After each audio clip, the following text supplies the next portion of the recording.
ومن أحسن قولا ممن دعا إلى الله وعمل صالحا وقال إنني من المسلمين.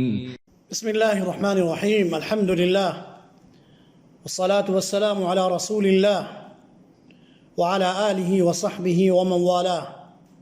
اما بعد. اسلامی بھائیوں، آج کا عنوان ہے بیماری ایک سے دوسرے کو نہیں لگتی۔ اس سلسلے میں مسند احمد، مصنف ابن ابی شیبہ اور ابن ماجہ میں عبداللہ بن عمر رضی اللہ عنہما کی ایک روایت ہے۔ وہ کہتے ہیں قال رسول اللہ صلی اللہ علیہ وسلم لا عدوى ولا طيرة ولا هامة فقام إليه رجل أعرابي فقال يا رسول الله أرأيت البعير يكون به الجرب فيجرب الإبل كلها قال ذلكم القدر فمن أجرب الأول۔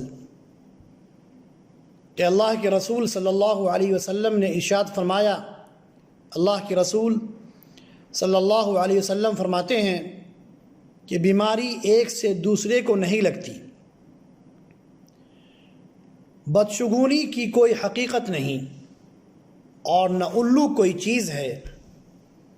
ایک اعرابی اٹھ کر آپ کے قریب آیا اور کہا، اے اللہ کے رسول صلی اللہ علیہ وسلم، دیکھیے نا، ایک اونٹ کو خارش کی بیماری ہوتی ہے تو وہ تمام اونٹوں کو خارش میں مبتلا کر دیتا ہے۔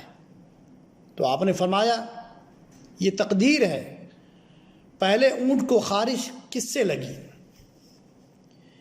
اسلامی بھائیوں، عام طور پر تصور کیا جاتا ہے کہ اگر کسی بیمار کے پاس کوئی تندرست آدمی اٹھتا بیٹھتا ہے یا اس کے ساتھ کھاتا پیتا ہے یا اس کا لباس استعمال کرتا ہے تو اسے بھی وہی بیماری لگ جاتی ہے جو مریض کو تھی۔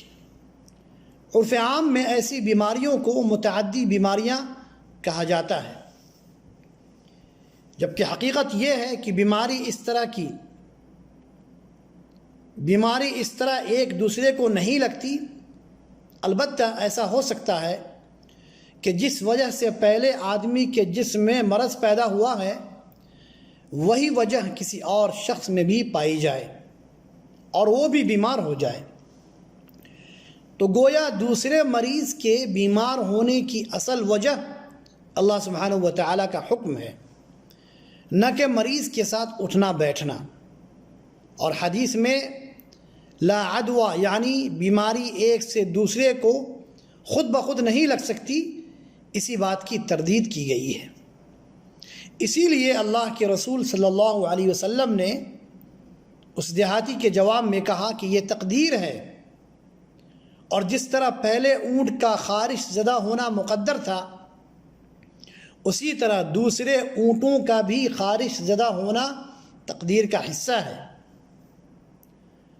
متعدی بیماری یعنی پٹنے والی بیماری بذات خود ایک جسم سے دوسرے جسم میں منتقل نہیں ہو سکتی جب تک کہ اللہ کا حکم نہ ہو۔ تو حدیث میں بیماری کے وجود کی نفی نہیں بلکہ اس کی تاثیر کی نفی ہے کہ جب تک اللہ کا حکم نہ ہو جائے وہ بیماری ایک جسم سے نکل کر دوسرے جسم میں خود بخود داخل نہیں ہو سکتی۔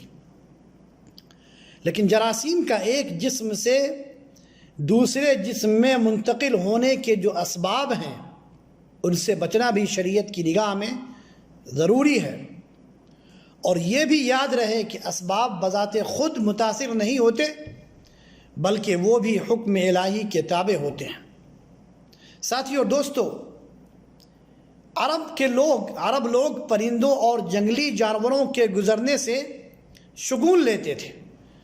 کوئی شخص کوئی کام کرنا چاہتا تو کسی بیٹھے ہوئے پرندے یا ہرن وغیرہ کو پتھر مار کر بھگاتا۔ اگر وہ دائیں جانب جاتا تو سمجھا جاتا کہ کام صحیح ہو جائے گا، اور اگر بائیں طرف جاتا تو سمجھا جاتا کہ کامیابی نہیں ہوگی۔ یہ سب انسان کا وہم ہے جس کا حقیقت سے کوئی تعلق نہیں۔ موجودہ دور میں لنگڑے یا ایک آنکھ والے انسان سے ملاقات کو نحوست جاننا، یا کالی بلی کا راستہ کاٹنے پر کسی کام سے رک جانا بدشگونی کی صورتیں ہیں، یا کسی خاص عدد مثلا 13 کا عدد، یا کسی خاص دن مثلا منگل کا دن، یا کسی خاص مہینہ مثلا صفر یا شوال کے مہینے کو نامبارک یعنی برکت سے خالی قرار دینا بھی بدشگونی کی صورتیں ہیں۔ حدیث میں لا طیرہ کے ذریعے اسی بدشگونی کی تردید کی گئی ہے۔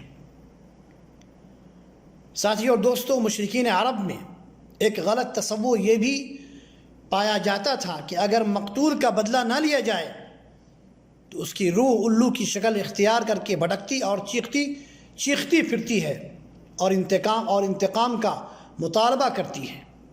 اس غلط تصور کی وجہ سے ان لوگوں میں نسل در نسل انتقام اور قتل و غارت کا سلسلہ جاری رہتا تھا۔